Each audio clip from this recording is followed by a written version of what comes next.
அடியாசமட்டா வாங்கி கொண்ட மல்லியப்பூ அது தானாகட்டா தந்தாதம்மா புள்ளரிப்பு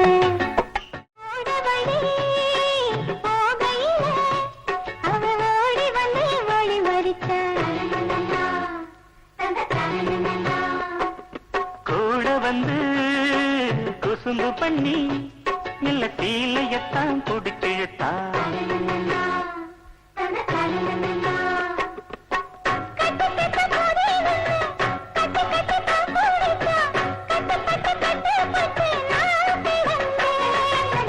கண்ண கொஞ்சம் மூடிக்கிட்டே